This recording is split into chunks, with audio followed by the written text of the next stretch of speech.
Oke, welcome back to the Number 10 Show. Bukan new season sih, end of the season, tapi suasana yang berbeda. Iya, iya, iya. Setup, setup yang berbeda. Ya, bisa saja nanti the Number 10 Show ada live report di Iya, di iya, pertandingan. iya, iya, iya. Di pertandingan. Anyway, berapa lama kita nggak tapping? 2 minggu ya? Eh, 3 minggu? Lebih Lebih 3 mingguan. Sebulan 1 bulan kayaknya. kayaknya. Sebulan kayaknya, iya. Iya, 2 minggu sebelum Lebaran kita udah Sudah, ada iya. kayaknya. eh ada nggak banyak sih karena sudah mau akhir musim. Hmm. Paling kita cuma mau fokus di Premier League Mm-mm. dan Champions League. Dan sebagai pembuka kita bahas Arsenal dulu atau MU dulu.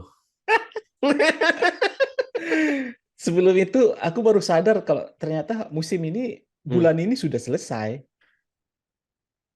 Oh iya, di ini bulan bulan Mei terakhir, ini. betul betul betul. Iya, ini bulan terakhir. Ya, Mhm. di matchday terakhir itu tanggal 28 Mei. Jadi kayak nggak kerasa gitu. Iya, betul betul betul betul. Ini bulan terakhir ya. Sisa Iya. berapa pertandingan? 4 ya? 3-4. Kalau Tiga Arsenal empat. sisa 3 pertandingan lagi. Mhm. Kalau MU Arsenal ada 4 pertandingan. penting kayak itu MU. Hah? Penting kayak United yang itu. Mending United yang ini. Nah, Oke. karena ngebahas kita United nih kan. Ah, oke, Kalau United dulu menurutku sih, berarti ya. iya. Berhubung dua kalahan beruntun ya Dua lawan kekalahan beruntun ya. Brighton sama Sama yang kemarin West Ham. West Ham kan. Hmm. Kalau menurut aku sih sebagai fans United, dua kekalahan itu malah menaikkan adrenalin menuju akhir season ini gitu. Karena Karena peluang Europa League lebih besar di enggak sih, aku sih masih meyakini masuk Liverpool nggak champion. bakalan bisa ngejar. Oke, oke. Eh, karena sebenarnya kan untuk posisi United di pos Champions League ini, United masih bisa menentukan hasilnya kan, bukan Ya, bergantung ke misalnya tim ke lain. Hmm. tim lain gitu. Jadi Hmm. kalau menurutku sih ini membuat supaya akhir season ini Monoton. nggak terlalu monoton lah, udah ketahuan gitu kan. Karena kayak misalnya di Liga Italia berapa Ya, match lagi, 5 atau 6 match udah udah kelar ketahuan itu juaranya Napoli. kan. Iya. Mm-mm. Jadi kekalahan United yang kemarin itu aku sih betul nggak tahu ya, Hmm. karena ngelihat peluang United masih tetap terbuka, nggak akan terpleset, Hmm. jadi masih oke-oke aja kayaknya. Hmm. Tapi melihat performa United 2 pertandingan terakhir itu, apa yang salah sebenarnya dari MU? Akumulasi dari jadwal yang begitu padat ya, nggak bisa dipungkiri. Jadi Kehabisan bensin. kehabisan bensin mungkin nggak juga, tapi ini yang dirasakan kayaknya bukan hanya pemain United yang kayak eh, di di push terus itu tenaganya sama pertandingan yang di akhir minggu main, di pertengahan minggu main. Ten Hag Hmm. pun kayaknya sampai ada bosen itu kayaknya dia permainannya. Iya, iya, iya. Karena awal-awal kan Ten Hag itu kita taunya dia dia selalu bisa membaca pertandingan dan mengubah dengan Mm-mm. pergantian-pergantian pemain kan. Iya. Beberapa match ini kita lihat Ten Hag pun kayaknya butuh liburan, pengen butuh musim ini cepat-cepat selesai. Kan karena jenuh kayaknya kalau ngelihat itu. Apalagi kalau ngelihat Steve McLaren di duduk gitu kan, Mm-mm. kayak kayak gimana? Dia kayak malah jadi cuma sekedar penasehat doang kayaknya.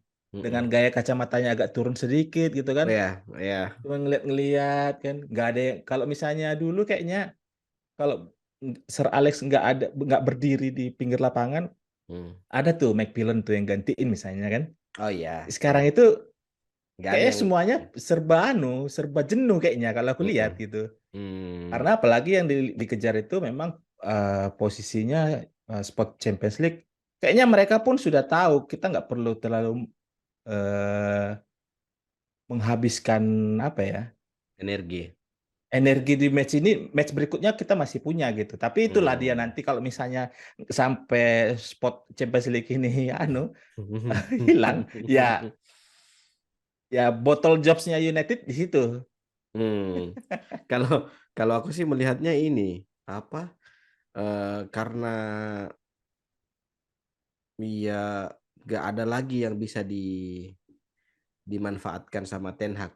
Kedalaman skuad Hmm. itu betul-betul di sinilah kelihatan kalau United itu nggak punya kedalaman skuad yang siap bersaing untuk Hmm. perebutan ya tempat ketiga, tempat keempat. Jangankan tempat ketiga Ah. juara, tempat ketiga keempat aja susah gitu. Itu Hmm. sih. Apa coba gunanya Martial di situ? Gunanya si Brandon Williams itu biar apa coba? Ini Tapi kalau dari semua anu yang agak bikin nyebelin. bukannya belin juga ya, sedih ya ngelihat ekspresi Weghorst itu. Dia kayak memang dia juga seperti udah frustasi sih, Hmm. ngelihat eh, performanya dia sendiri gitu kan. Mm-mm. Kemudian sudah berapa match bukan lagi jadi pilihan utama seperti Iya. awal-awal dia di masa peminjamannya kan.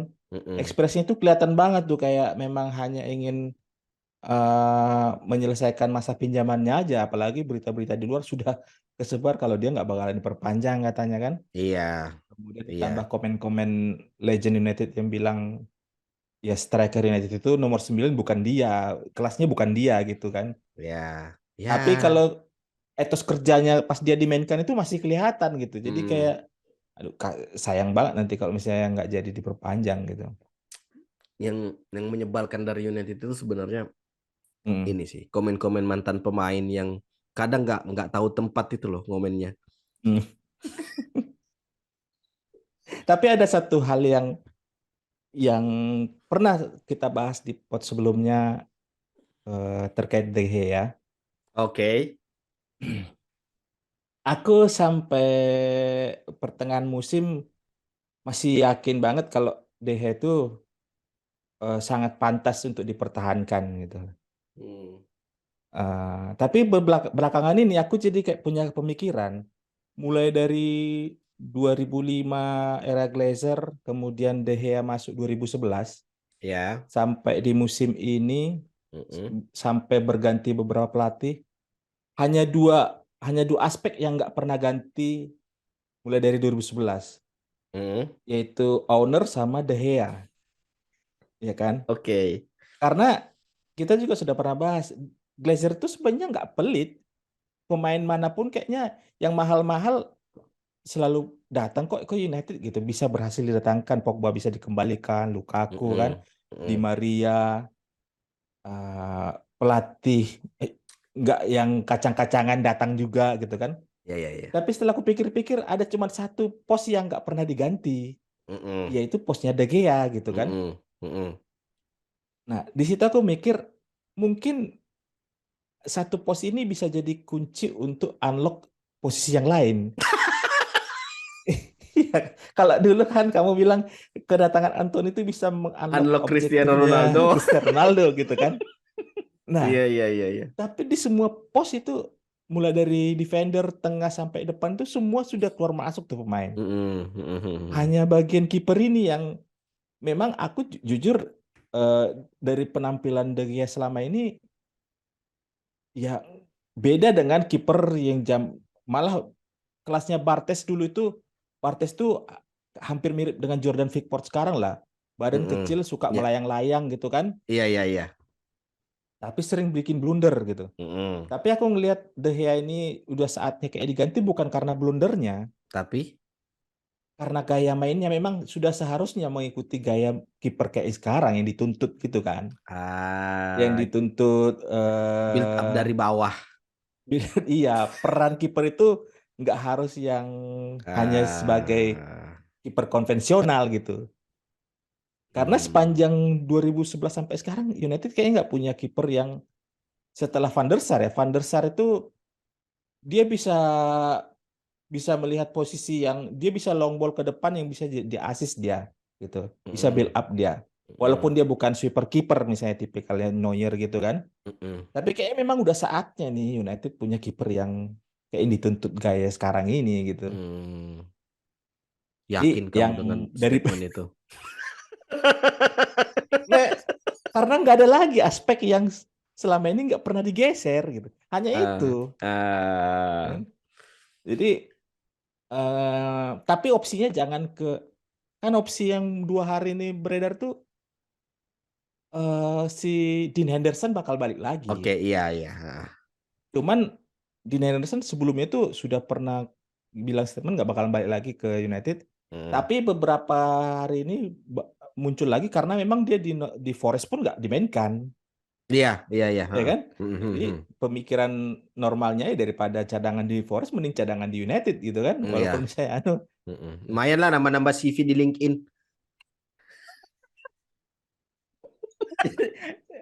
Jadi kayaknya aku yang sebelumnya defend ke De Gea Hmm. sudah saatnya untuk diganti gitu. Aku sampai sekarang masih belum siap sih kalau bukan De Gea. Nggak tahu kenapa ya.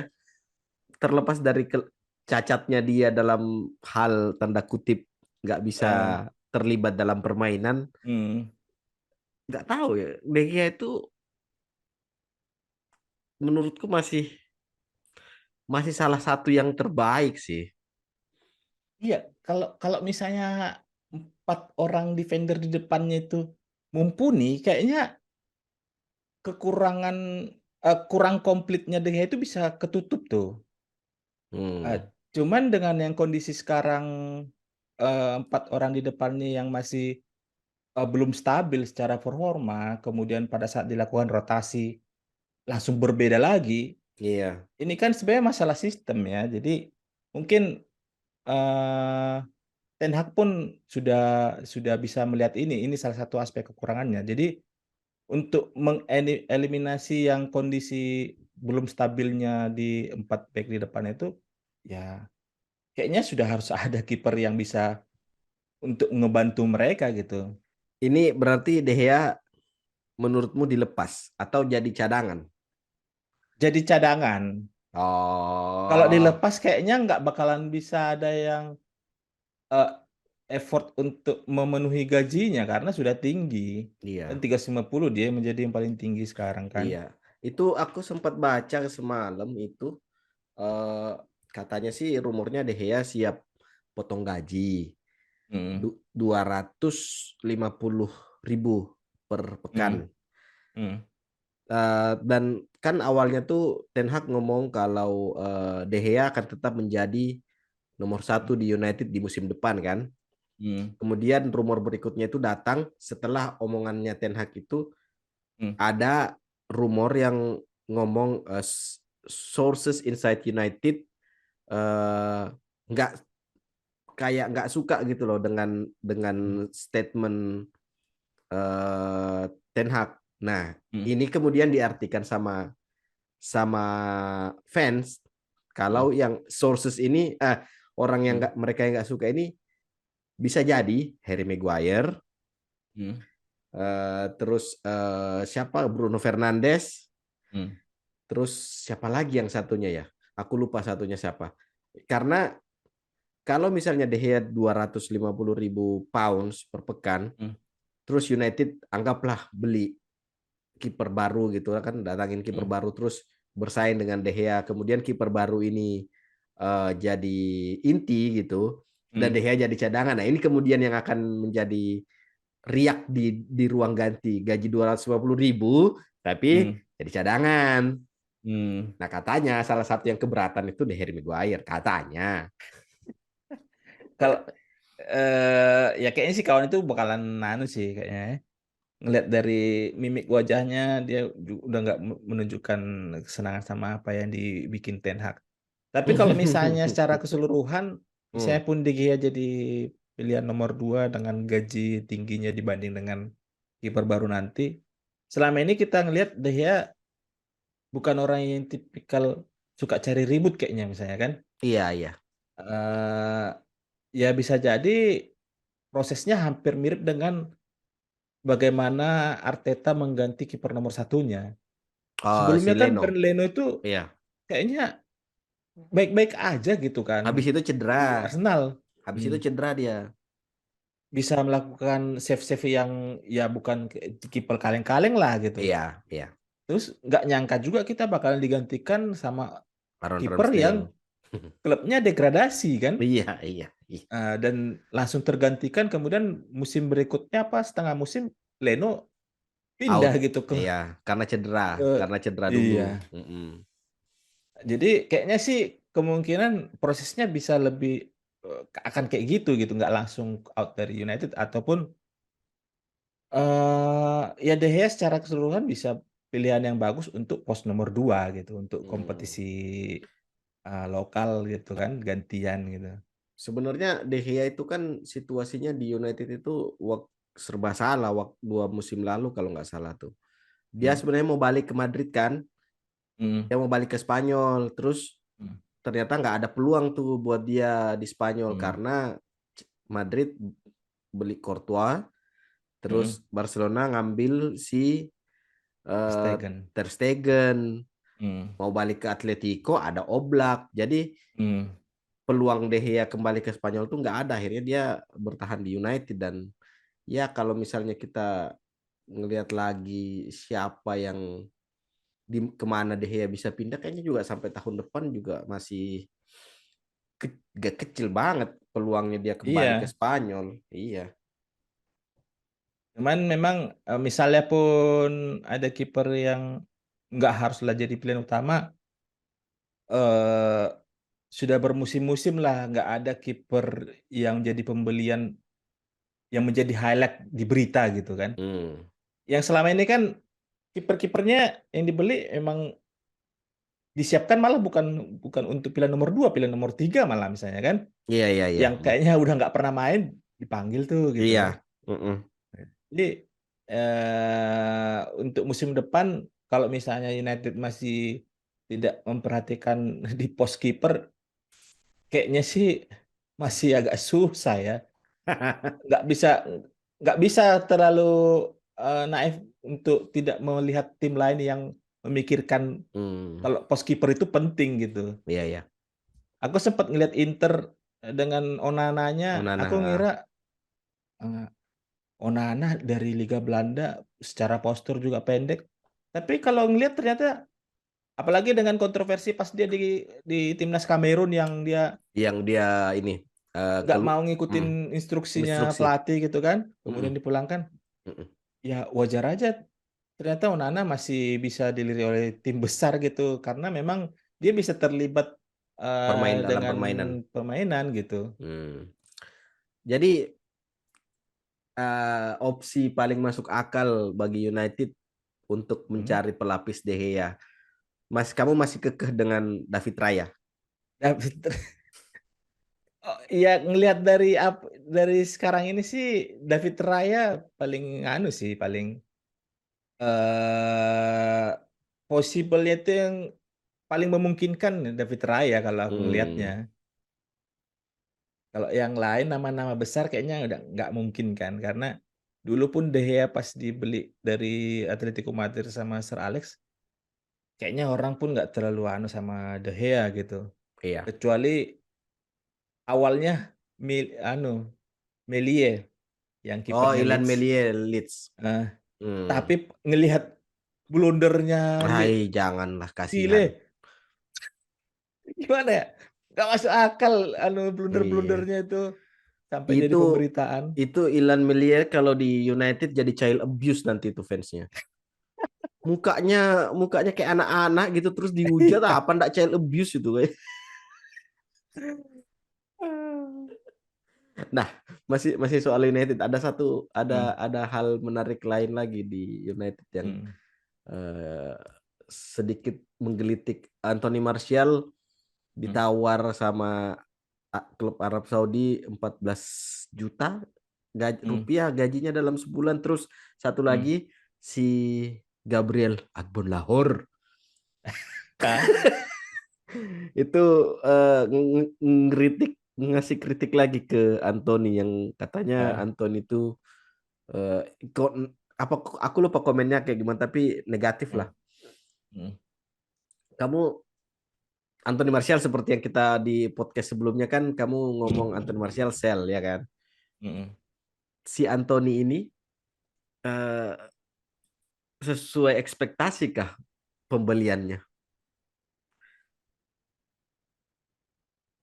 Kalau muter-muternya sesuai ekspektasi gitu kan, tapi arahnya nggak jelas gitu kan. Aduh, kacau Nah, yang anggota itu. kalau kita lihat memang eh kayak misalnya yang kita harapkan lah seorang winger tuh ya bisa take on lah kan, misalnya Mm-mm, take mm-mm, on satu dua pemain gitu. Cuman kalau mm. kita lihat dari apa yang sudah hampir satu musim ini berjalan, Anthony itu mau coba niru-niru Arjen Robben tapi dari 10 kali percobaan 15 kali gagal kan?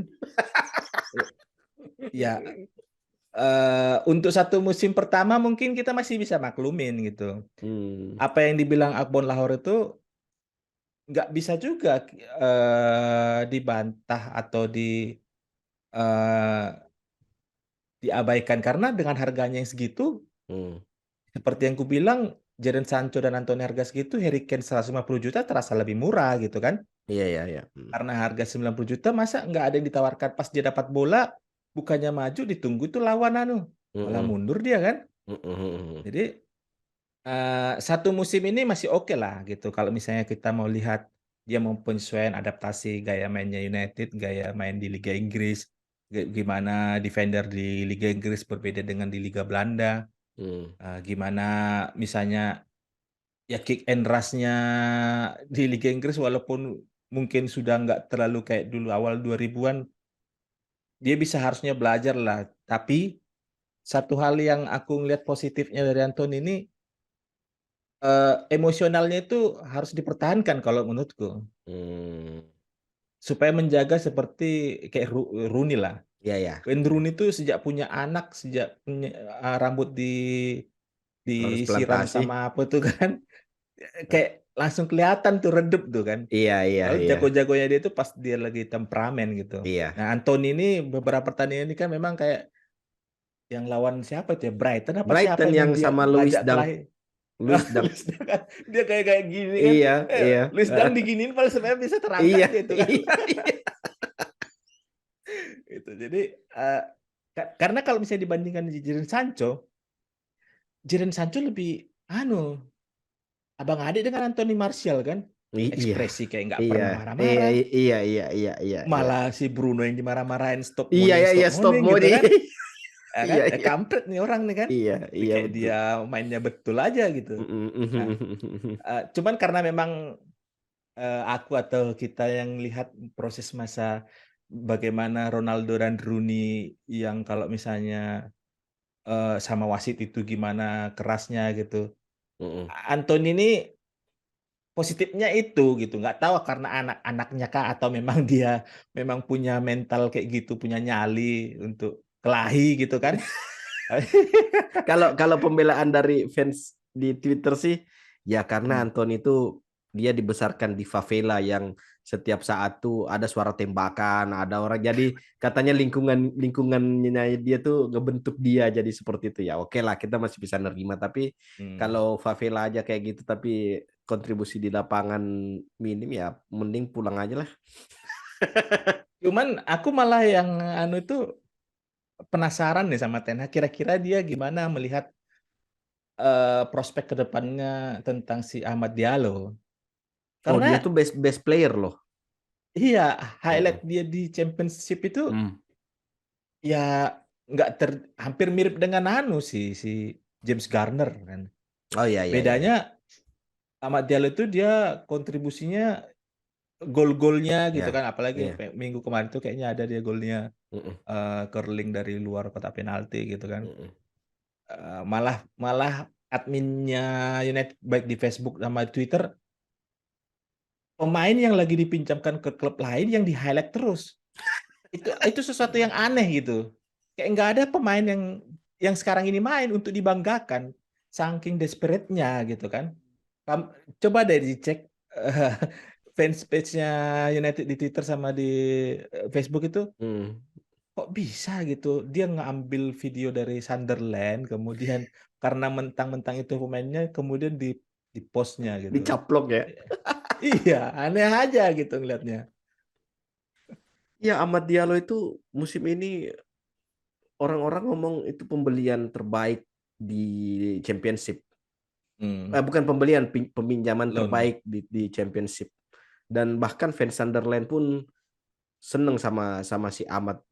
Itu kayaknya jarang banget tuh selesai pertandingan Mm. dia gini terus satu Datangin stadion supporter ya. iya iya satu stadion tuh nyebut nama itu kalau nggak spesial kurang apa lagi tuh cuma ya nggak tahu itu seperti yang kamu bilang kan ya mungkin kelasnya memang di Championship sama Hmm. seperti James Garner yang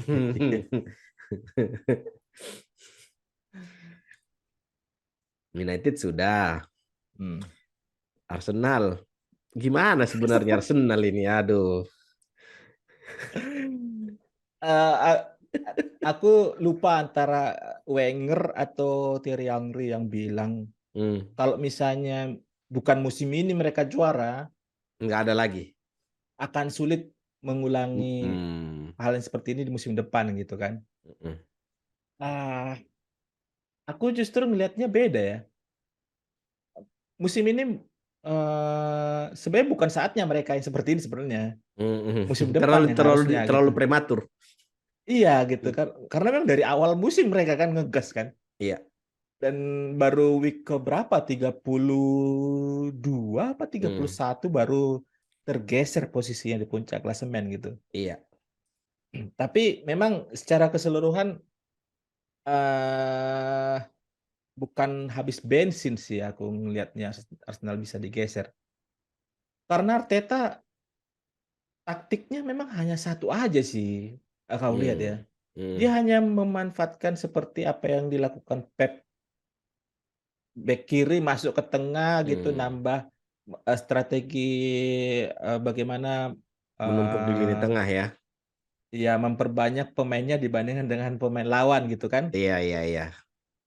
Ya pas lawan tim papan tengah ke bawah mungkin Berhasil. akan selalu berhasil gitu kan. Iya, Tapi iya. pas lawan tim besar, kemenangannya bakalan selalu 50-50 pada saat kandang tandang gitu.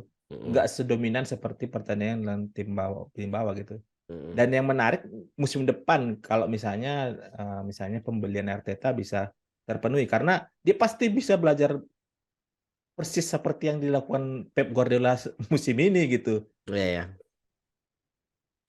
Apalagi nanti ada Burnley kan. Burnley lolos ya.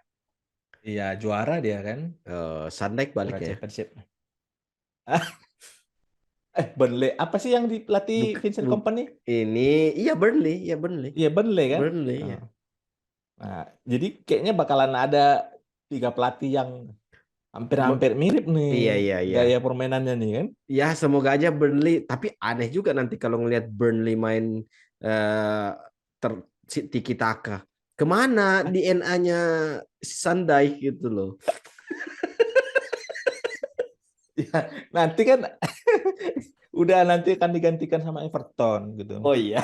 Ya, yang sebenarnya itulah nggak tahu ya fans Serie A tuh gimana ekspektasinya untuk menghadapi musim baru gitu.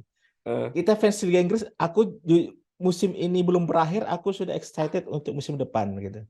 Karena ngelihat ada hmm. anomali baru nih kalau kita lihat dari Oke, beberapa pertandingan terakhir ini.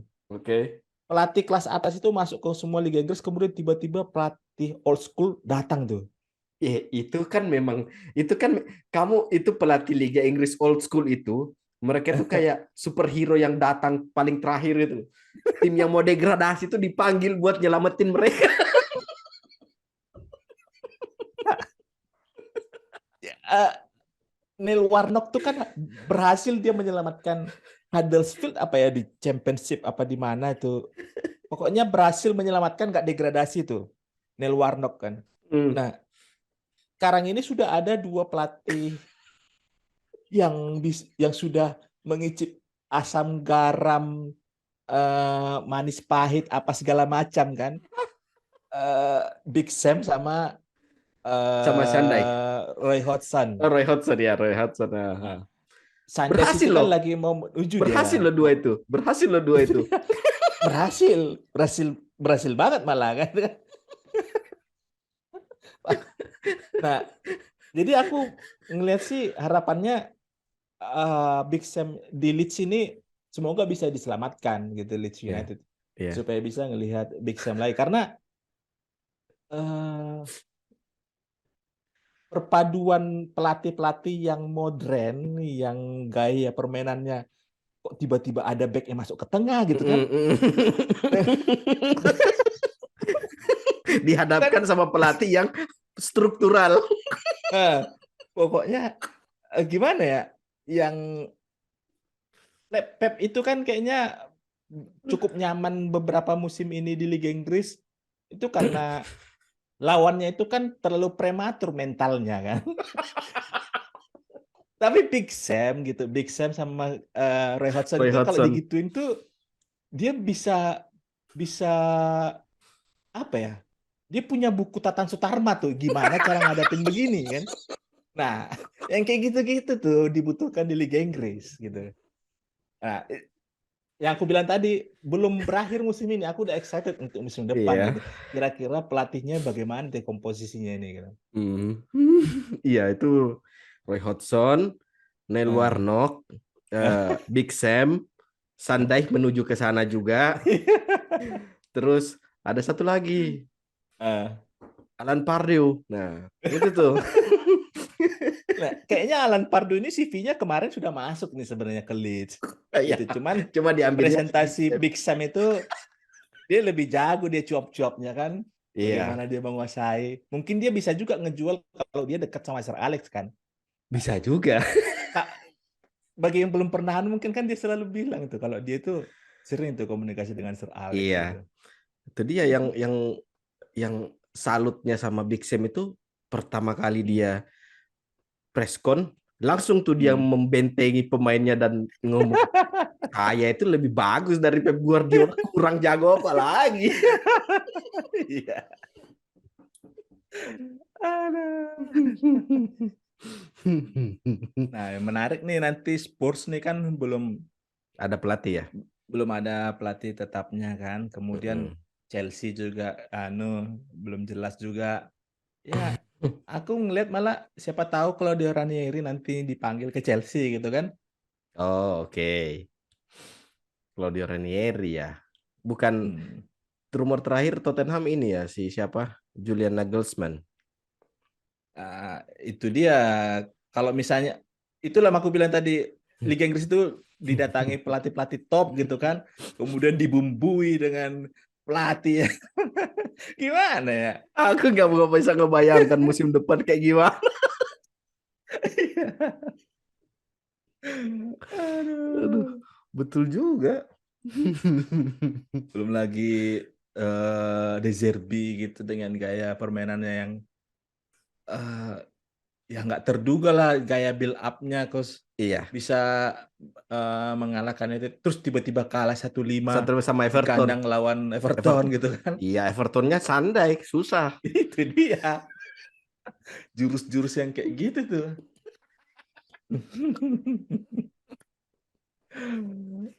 Aku juga Aduh. nggak nyangka loh.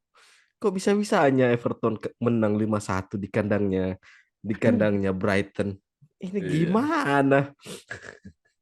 Tapi aku kemudian tersadar, oh iya dia sandai, susah memang. Tapi kalau ngelihat misalnya peluang Arsenal sama City ini ya satu yang menguntungkan Arsenal sebenarnya dari segi dari segi sisa pertandingan. Praktis Arsenal Hmm, hanya tinggal memainkan 3 pertandingan dengan 2 laga kandang gitu. Sedangkan City City masih terbagi konsentrasinya di Champions League sama FA Cup. sama FA Cup. Walaupun sebenarnya FA Cup itu udah pertandingan terakhir musim ini dia. Jadi selesai dulu di Oh Inggris iya, baru selesai dia liga baru mereka FA ya. FA Cup gitu. Tapi pasti masalah rotasi pemain kan bisa jadi salah satu penentu nanti di pertandingan yang berjalan gitu. Jadi Mm-mm. secara kedalaman skuad ya untungnya City itu walau kayak dibilang Sam Allardyce kan City itu bisa main dengan 2 tim gitu kan karena Iya. seimbang dia kedalaman skuadnya. Mm-mm. Jadi ini lebih, tapi angin angin juara masih tetap ke City ya, dengan kondisi sekarang. Ya aku sih berharapnya City yang menang Liga Inggris gitu.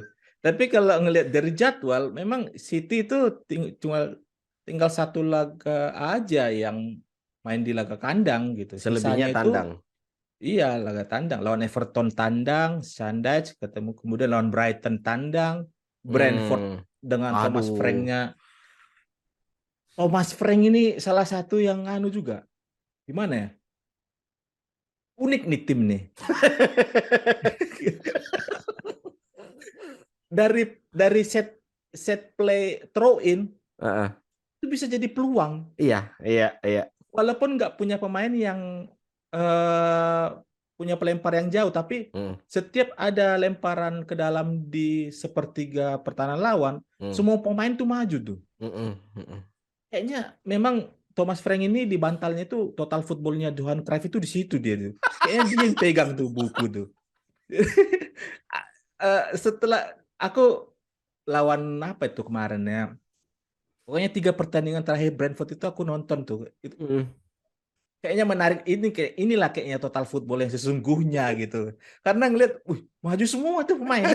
Pas sudah bertahan bertahan semua tuh. Iya. Wah ini. Yang uniknya lagi dari Brentford itu, Ivan Toney Nah, itu nggak pernah lo gagal nyetak penalti dari sejak nah, 2015, 2000 berapa iya. gitu.